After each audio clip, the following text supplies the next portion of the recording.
irmãs, meus irmãos, seja Jesus o nosso grande professor, o nosso grande orientador, para que possamos compreender determinados fenômenos que nos cercam e dos quais nós já tivemos alguma informação através de jornais, através dos noticiários, através das reportagens dos jornalistas, dos curiosos, das pessoas que especulam os fenômenos. O grande problema, quando a gente se depara com essa fenomenologia, é esse olhar que predomina de achar que isso é algo sobrenatural, de acreditar que isso é algo fora das leis de Deus. E o imaginário, a mentalidade em geral, ela acaba se prendendo demais às suas concepções puramente religiosas. E falamos isso com todo respeito à escolaridade religiosa de cada um aqui presente, porque é muito comum que as chamadas casas mal assombradas, estudadas por Allan Kardec, sejam visualizadas pela tradição religiosa do passado como sendo ambientes onde os demônios se manifestam e que essas casas estão amaldiçoadas e que por isso mesmo elas precisam de um exorcismo, elas precisam de uma expulsão, elas precisam ser consagradas ou abençoadas. O desconhecimento a respeito da vida no mundo espiritual é que faz com que a gente se envolva nessa forma de classificação dos fenômenos e da causa desses fenômenos.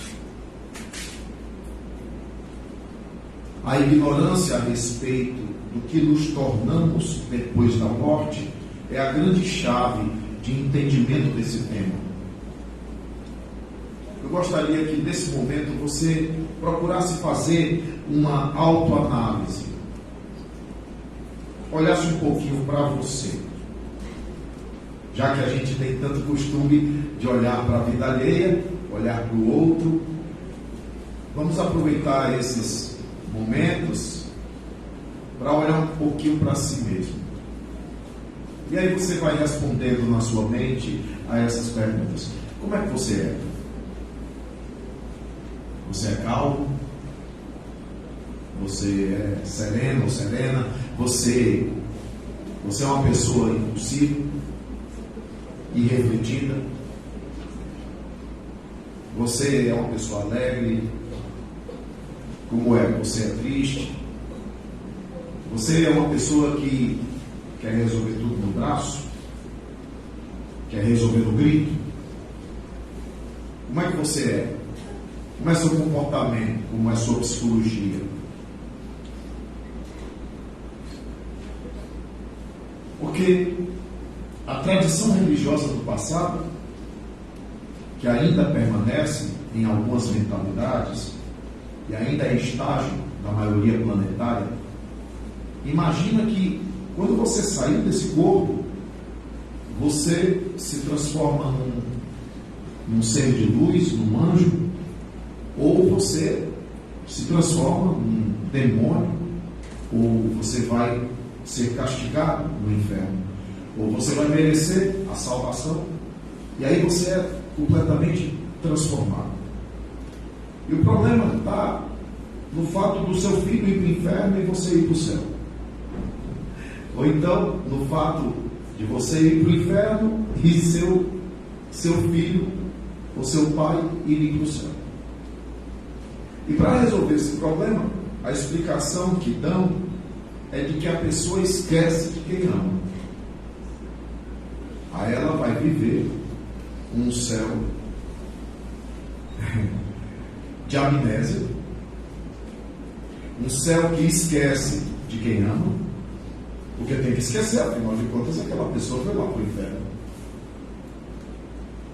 Eu perguntaria qual a mãe viveria em paz no céu sabendo que o filho está no inferno. Ou qual o pai que viveria em paz sabendo que a esposa está no inferno.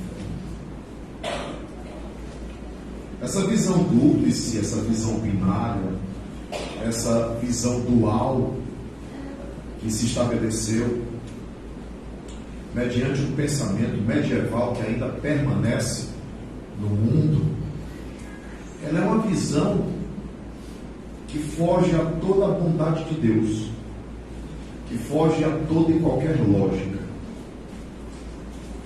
que se distancia completamente da natureza da sabedoria da criação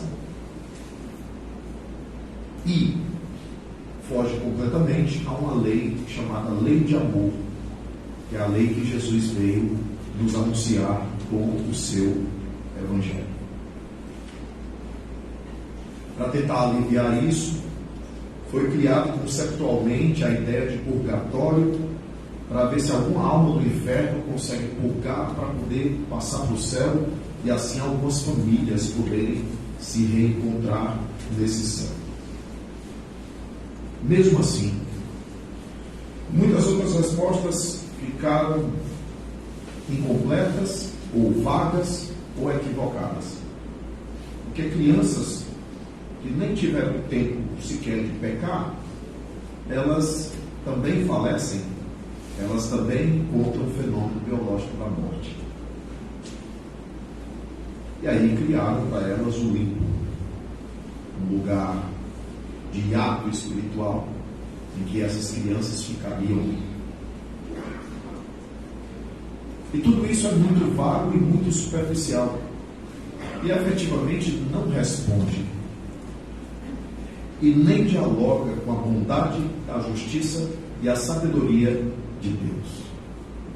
Eu perguntei a você como você é, para te dizer que você continuará sendo essa mesma pessoinha, esse mesmo ser humaninho, essa mesma Coca-Cola do deserto que você se acha, do outro lado da vida, apenas sem corpo.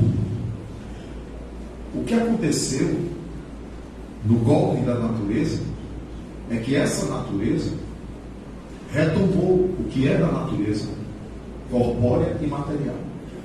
A natureza retirou de você esse corpo físico, material, grosseiro em sua infraestrutura, mas não retirou de você o pensamento, não retirou de você o sentimento, não retirou de você a consciência de si mesmo, não retirou de você a sua personalidade, não retirou de você a sua forma de ser, sua forma de se comportar, o modus operandi das suas atitudes.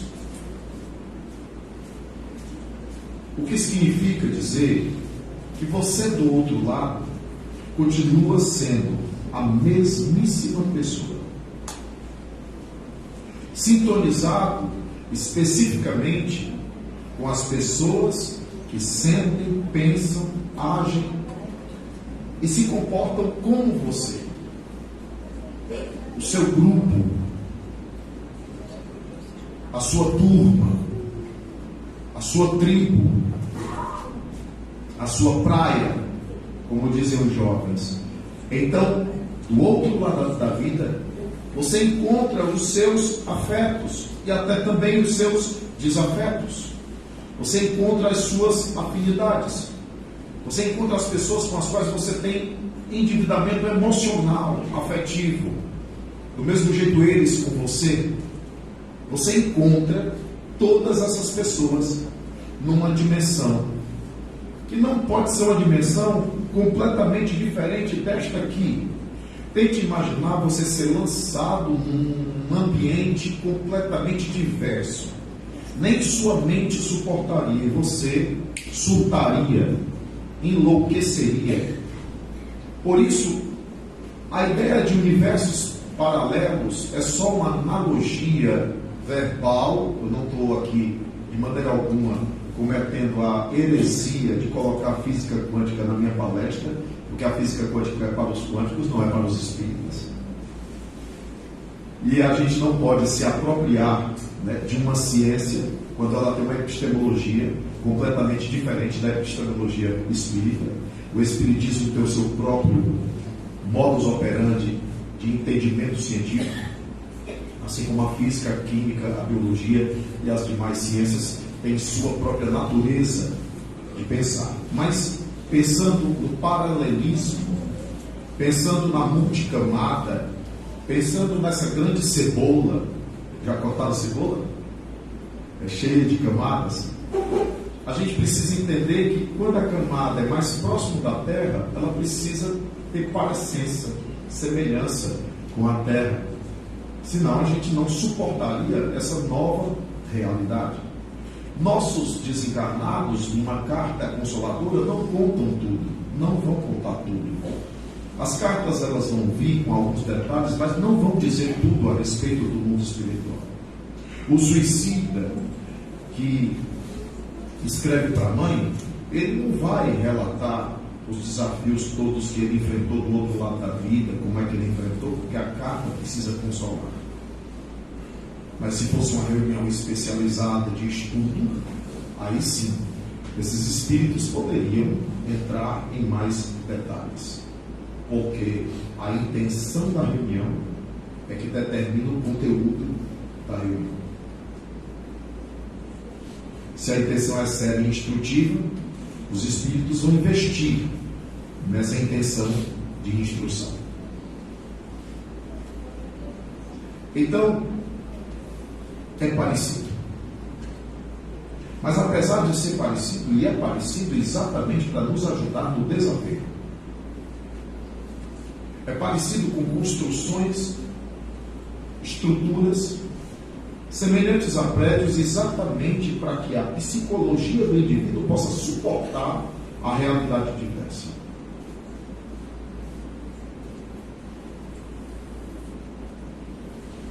Não é uma coisa vaga em que só a mente existe do outro lado, feito um pontinho de luz. Porque se a imagem e a roupa do indivíduo aparece para o médium vidente, é porque há uma configuração de imagem e há uma tangibilidade própria para aquela dimensão. É tangível para aquela dimensão. Se eu passar a mão, minha mão vai passar direto. Mas se for um outro espírito na mesma dimensão, não passa direto. Porque há uma fisiologia da alma. Há uma fisiologia da alma. Há uma compleição, uma configuração física espiritual, tangível para essa dimensão ou outra. Por isso que há prédios, há caminhos, estradas, há essa condição. Não se trata de materializar o céu. Se trata de que até chegar numa dimensão celeste, em que não há nada disso, em que não há nenhuma parecença, numa dimensão mais alta, mais celeste, não há, muitas vezes, nem formas. Para se chegar até lá, é preciso que a mente vá se desmaterializando, vá se desapegando da matéria. Mas tem gente que não se desapega e fica em casa e assombra a casa. Mas tem gente que chega pra gente para dizer: tem uns barulhos lá em casa, viu, meu? E a primeira pergunta que eu faço é: tem rato?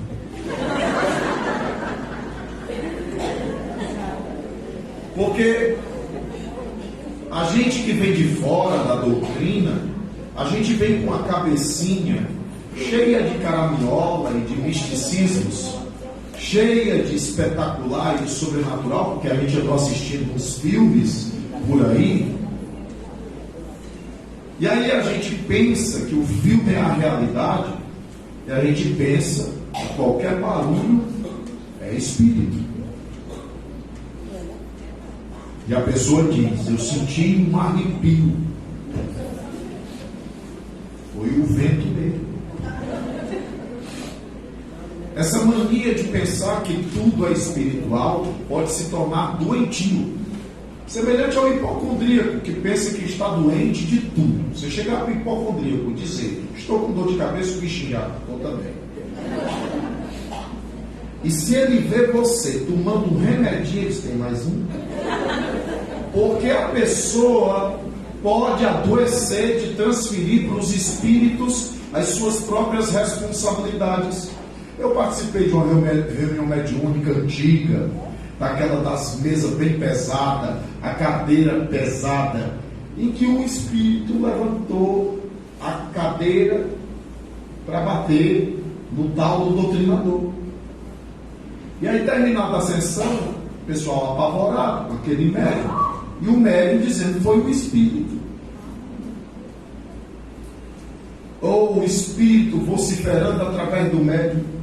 Eu já tive a oportunidade de conversar com alguns médiuns amigos, vocês vão conhecer alguns deles, em que o espírito falta com a educação com o público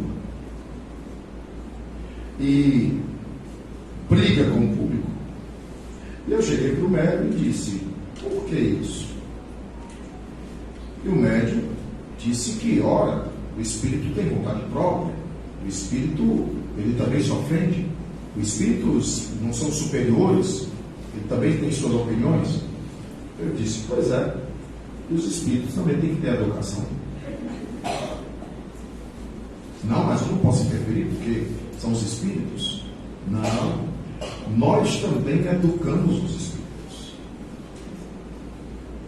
Nós também educamos. Nós também temos que dizer: não, não é assim que você vai falar com as pessoas. Porque a lei é de progresso. Foi-se o tempo essa história de que o espírito faz o que quer. Não é porque eu sou um médium inconsciente, eu sou um médium inconsciente, eu não estou na minha consciência. Ah, sim. Então, não, eu não me lembro de nada. Depois que eu volto do trânsito, eu não me lembro de nada, então eu não tenho culpa nenhuma da comunicação. Tem sim. Você está consciente fora do corpo. Você está assistindo a comunicação acontecendo. Se você deixa, é responsabilidade sua. Não é culpa do espírito. Então a gente tem a mania de atribuir tudo aos espíritos. E as casas mal assombradas, elas existem sim. Há espíritos tão apegados às suas casas que ficam dentro de casa mesmo. Tem gente que sente o colchão baixar. Tem gente que chega a ver. E tem gente que ouve o barulho das panelas. E nesse caso não era rato mesmo. E acenderam a luz. E depois apagaram. E criaram um problema até em computadores. Existe a assombração. O que chamam de assombração. Mas é a tentativa em frente do espírito se comunicar. Dizer alguma coisa.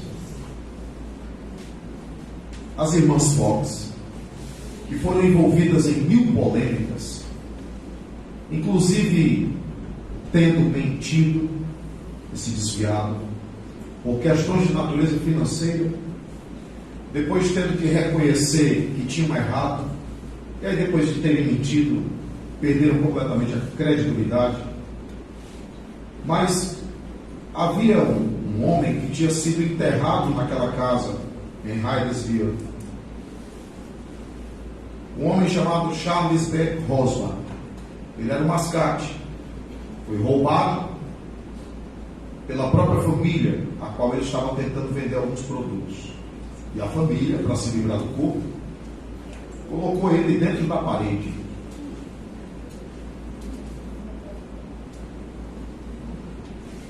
E a família que tinha se mudado para lá, uma família de origem metodista, protestante, É um tipo de protestantismo que existe muito nos Estados Unidos, protestantismo metodista. Também era metodista o Dr. Raymond Moody Jr., que estudou as experiências de quase morte e que escreveu o livro Vida Depois da Vida. E o fato é que elas ficaram assombradas com as pancadas, espancadas.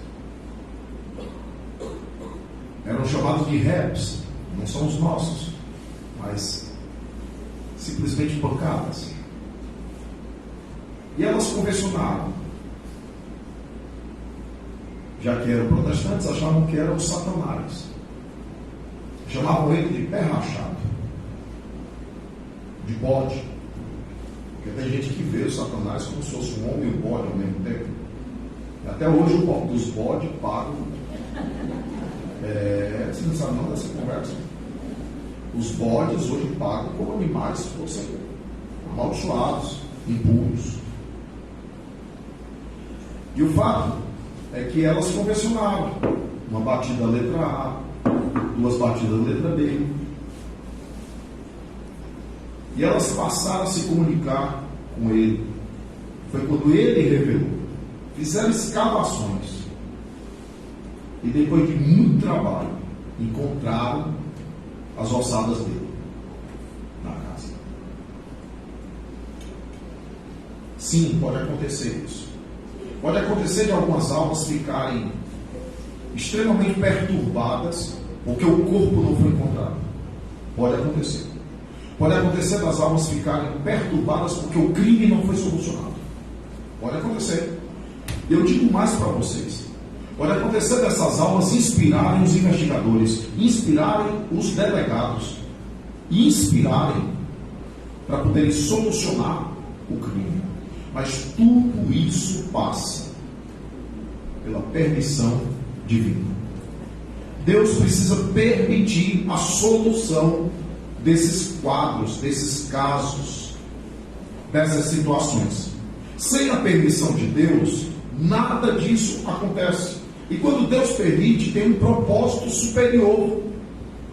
Mexer com os materialistas, sacudir a sua poeira, acordar-lhes, fazer com que eles percebam que existe algo além da matéria, de que eles precisam perceber, rever, analisar o seu próprio materialismo.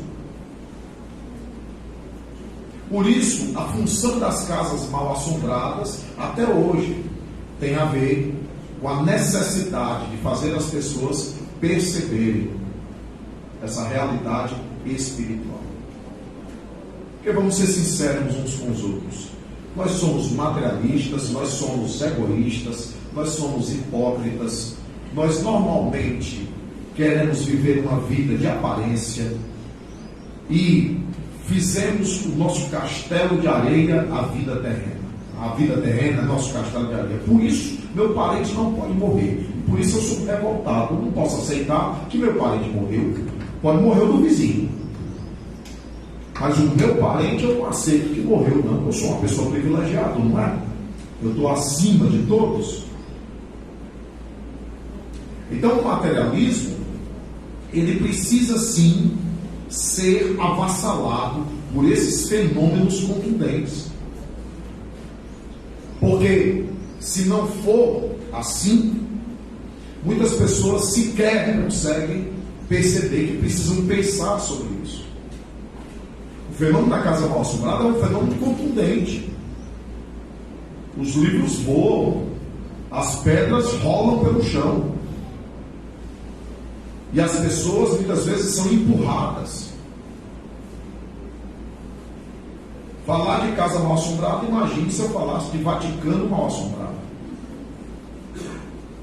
Porque há no Vaticano o Museu das Almas, em que freiras fizeram um fenômeno de parapirogenia. A mão esquenta e fica a marca da mão na Bíblia. A mão esquenta até deixar a marca na roupa que ela usava, que está lá como relíquia. Houve uma reportagem no Fantástico, que foi inclusive coordenada pelo Clóvis Nunes, sobre essa pesquisa no Vaticano. Mas o Vaticano é um lugar de oração. Aí você diz assim, mas quanto mais eu oro, mais a assombração me aparece. Porque não tem a ver com a condição de oração ou não oração, tem a ver com a condição de uma alma que precisa de encaminhamento, de uma alma que precisa de orientação, de uma alma que ficou presa ali. E eu vi sim, uma situação de uma amiga que não conseguia de jeito nenhum vender a chácara. A família estava precisando de dinheiro e ela querendo vender a chácara. E o pai dela, do lado dela, batiu o pé assim, eu não quero que venda a chácara. E o impressionante era isso. Toda compra que começava a ser articulada não chegava no fim. Já tinha passado 5 propostas de compra e não chegava no fim.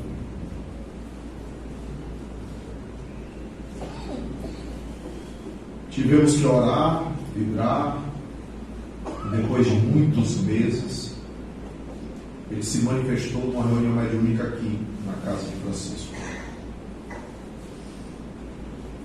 Nós conversamos, ele foi orientado para poder perceber outra realidade. Aí ela vendeu a chácara. Porque ele se desapegou. Tem o contrário. Já vi gente assombrando o centro espírita. Dirigente que não saía de dentro do centro espírita. E não queria gente nova nem novidade. Porque o centro espírita tinha ficado do jeitinho que ele tinha deixado. Ele era dirigente espírita, e embora espírita, ser espírita não é sinônimo de espírito de luz. Muito pelo contrário. Na parábola do festim das núpcias, nós somos os últimos convidados. Significa dizer que somos pessoas muito necessitadas espiritualmente. Por isso que o médium não é um ser iluminado. O médium é um ser endividado. E por isso que elogio a médium é uma bobagem. Por isso que tratar bem médium é um engano seu. Porque o médium é um ser humano de carne e osso como você, cheio de defeitos como você, e que está simplesmente cumprindo com uma tarefa.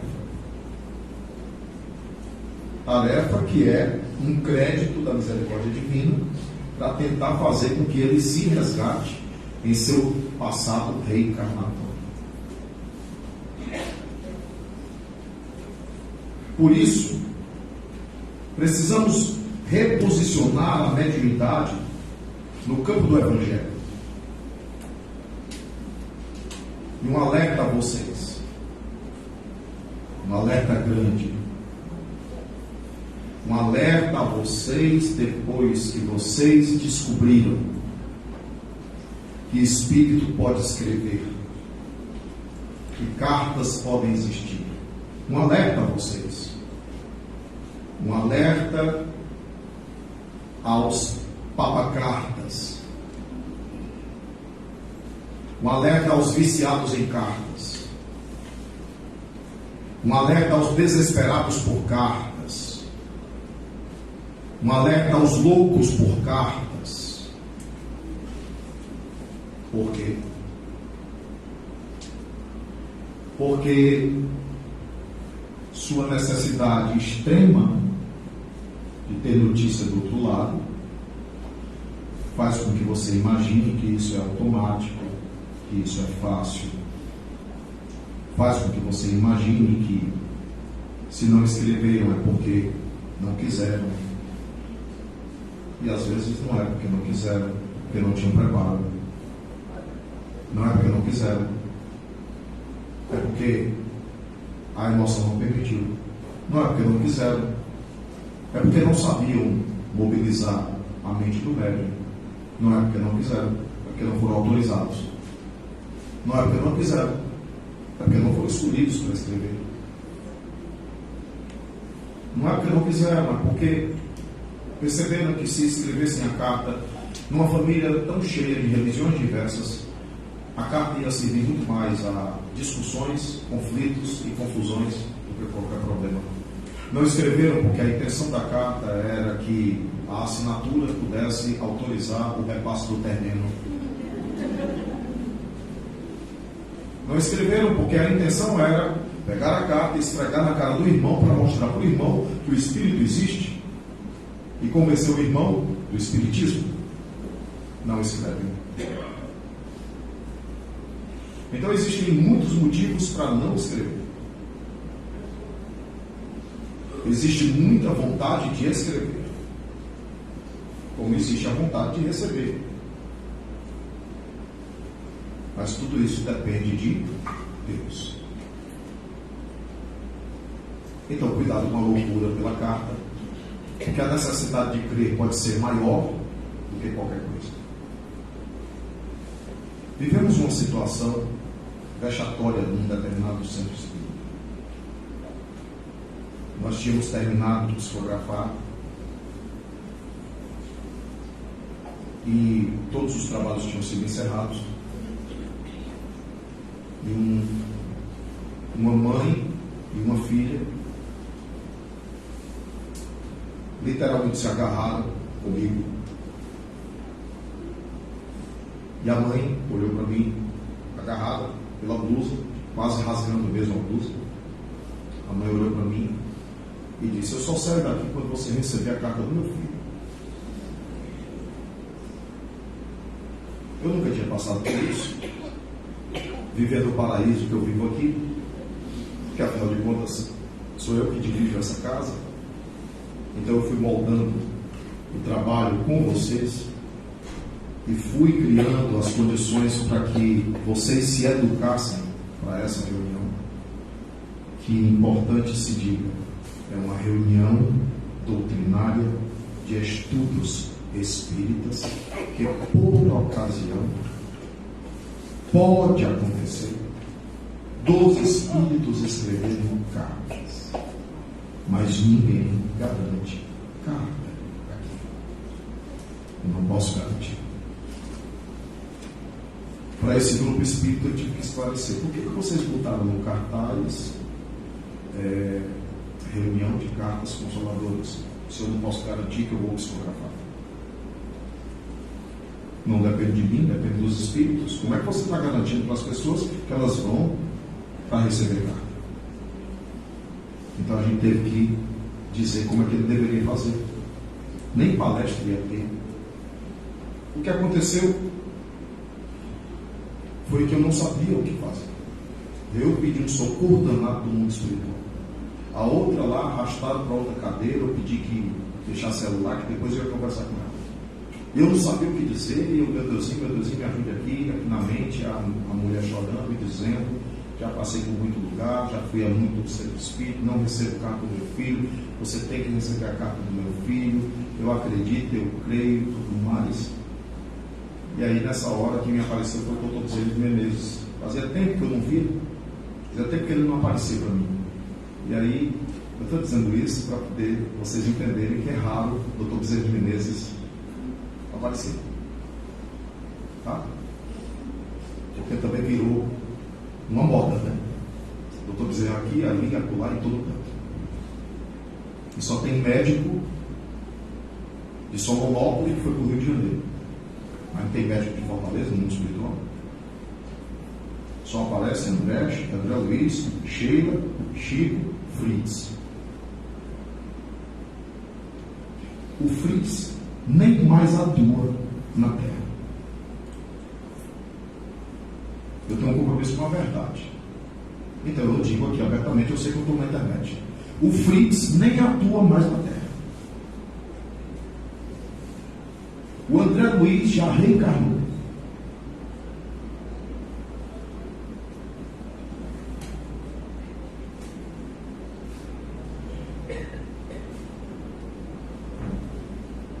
Então, o que aconteceu é que o doutor Bezerra disse assim para mim: choque ela. E me disse como eu deveria chocar. Claro, eu entendo a dor de uma mãe que perdeu o filho. Não é frieza, não é indiferença. Mas eu olhei para ela e disse assim: senhora, eu vou pegar os papéis da mesa agora, vou me sentar ali e vou inventar uma carta para a senhora. Eu vou porque eu quero consolar a senhora. Eu, Nilton Souza, quero consolar a senhora. Mas eu vou consolar a senhora com uma mentira. Pode ser? Ela tomou um choque assim. Disse: não, eu quero a verdade. E por que eu estou dizendo isso? Porque os caçadores de cartas estão se permitindo iludir por médiuns que fraudam cartas, que usam informações da internet, comprovadamente, e que copiam cartas de outros médiuns. Só não entenderam uma coisa: o médium errou o nome e errou o parentesco. Porque o médium pode errar o nome e errar o parentesco. E ele copiou a carta com o nome errado no parentesco. Se fosse real, viria corrigido ou viria de outra forma. Copiou de uma maneira que nem mudou a sequência dos nomes. Isso sim é assombração. E isso sim é uma casa espírita assombrada. Assombrada pelo misticismo, assombrada pela crendice, assombrada por uma crença numa mentira. Então nós precisamos ter muito cuidado com essas assombrações também. Não é só com os objetos que se movem ou os espíritos que perturbam os lugares, mas com a nossa própria perturbação espiritual.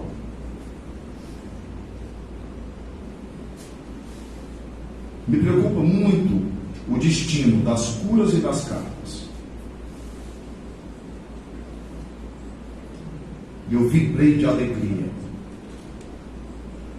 quando houve aquele escândalo com aquele grande médium de cirurgia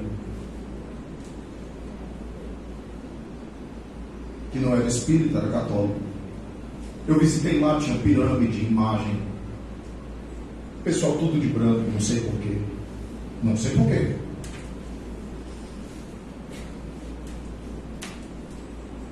E de repente descobri que aquele povo todo migrou para um outro médio de cura. Eu pensando que o pessoal ia despertar para entender que doença é para o médico, não é para médico.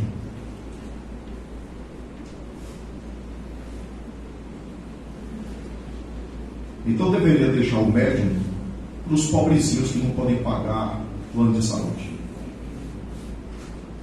E ainda assim nós temos a UPA, atalho, o nome disso. Atalho alimentado por misticismo, atalho alimentado por crendice, que não modifica o indivíduo, faz a cirurgia espiritual, mas não faz a cirurgia moral. Lota, porque tem fenômeno, e ao lotar com o fenômeno, esvazia de evangelho, esvazia de sustentação, esvazia interiormente. Me desculpem se vocês vieram a um lugar que não vai procurar nunca iludir vocês. Nos perdoem se vocês vieram a um lugar em que a gente não vai alimentar o misticismo de ninguém. Nos perdoe se vocês vieram a um lugar em que vocês podem muitas vezes querer perguntar se faz a sociedade ou não, se separa ou não, se joga ou não, se muda de estado ou não, e o médico vai olhar para você e vai dizer: a decisão é sua, eu não tenho nada para dizer. Me desculpem se você não chegou a um lugar em que, em nome da assombração, você quer descobrir se sua esposa está lhe traindo, se seu esposo está lhe traindo. Você quer descobrir se você vai ter prosperidade nos negócios. Você quer que o médium veja o seu futuro. Me desculpe, se você chegou num lugar que não vai ter esse tipo de resposta para você. Me desculpe se você chegou num lugar em que a assombração de sua casa é a sua intolerância. E que por isso os seus familiares são infelizes. Me desculpe se você chegou a um lugar em que você quer a mudança do mundo, mas você não tem coragem de mudar a si mesmo. E você vai ouvir nesse lugar que você vai ter que ter paciência. Me desculpe se você chegou num lugar em que você não vai resolver seus problemas imediatamente, porque você vai precisar esperar, aguardar, ter fé, ter paciência, desenvolver virtude, desenvolver verdade no seu coração, para poder entender de outra maneira a sua própria vida. Me desculpe se a gente aqui procura viver o Espiritismo com o Evangelho de Jesus, buscando a verdade e não a mentira. Nos perdoe se você busca um atalho aqui. Aqui não tem atalho. Nos perdoe se você não fala comigo antes de eu ir para a mesa psicografar. Se você não conseguiu furar a fila, me desculpe, porque isso não tem nada a ver. Para a carta vi ou não vi, isso não interfere, não acrescenta, não quer dizer nada. Depois que termina o trabalho, a gente fica à disposição de todo mundo para conversar com todo mundo. Mas desculpe se a gente não vai ser solução para a vida de ninguém. Porque não somos solução para a vida de ninguém. A solução é você. A solução é você. É a sua relação com Deus, é a sua relação com Cristo. Essa é a solução. Então aqui, você vai ouvir da gente assim: ô meu irmão, você está sofrendo. Mas você não vai, a partir de agora, você não vai mais sofrer sozinho. Tem mais um aqui para orar por você. Tem mais um aqui para ficar do seu lado. Tem mais alguém aqui para pensar com você. E a gente vai caminhar junto. Mas as provações, elas são necessárias em nossas vidas. O sofrer é um bem divinal que o Senhor nos envia do astral. É o cadinho imortal da perfeição. A nos redimir das nossas vidas mal vividas. Porque nada nos acontece que não seja para o bem, para o progresso, para o amor. Então, se sua casa estiver assombrada, convide o Espírito para orar com você. Eu encerro dizendo que o Espírito, com uma aparência muito tenebrosa, tentou assombrar o Chico Xavier. O Chico estava à mesa, muito tristonho, e o Espírito, com a cara horrenda, chegou perto dele, se encostou assim na mesa. O Chico olhou para ele, e o Espírito disse: eu estou aqui, eu cheguei, Chico Xavier. Não sei porque que esse Espírito tem essas vozes assim. Alerta alguns médios que incorporam, eu não entendo porque que a voz. Não sei porquê. A voz do médico não é assim, não sei. Os misticismos de médium, viu? Então, ele chegou e disse: eu vim para atormentar você. E o Chico olhou para ele e disse assim: ô meu irmão, que bom que você chegou. Eu estou me sentindo tão sozinho. O Espírito chega por tua casa assim: como é isso? Rapaz, me conte o seu problema, que eu vou lhe dizer que o meu é maior. Graças a Deus, meu Deus, você mandou alguém. E o Espírito meneou a cabeça com raiva e disse: tu não tem jeito mesmo não. Aí saiu e foi embora. espantar espírito assombroso de casa, espírito obsessor, varra a casa. Faça uma limpeza, mude os móveis de lugar. Dê um jeito, se movimente. Se levante. Faça alguma coisa da sua vida. Tu está entendendo? Olhe, se tem um remédio para afastar espírito obsessor, mais poderoso do que exorcismo, é trabalho. É fazer o bem. É cuidar de alguém. É ir no caminho de Jesus. É carregar a sua cruz com alegria e com sorriso, renovando o próprio vício e fazendo assim com que a alma não se canse, porque em muitas provações a alma só perde calma. E a fé nunca falha. A fé faz abrolhar a figueira seca. Se você anda por aí assombrado, pense no trabalho, na vassoura.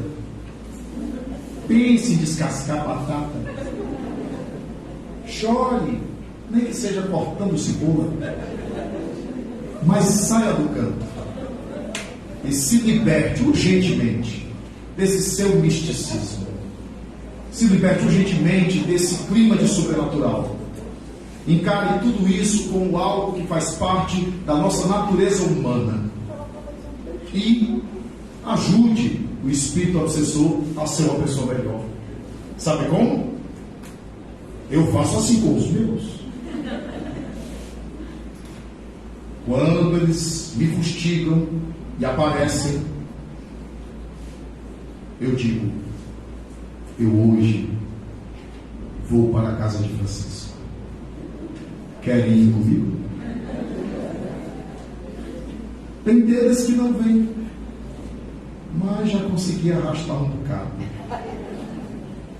E assim a gente vai pedindo a Deus para ficar um pouquinho melhorzinho. Muita paz.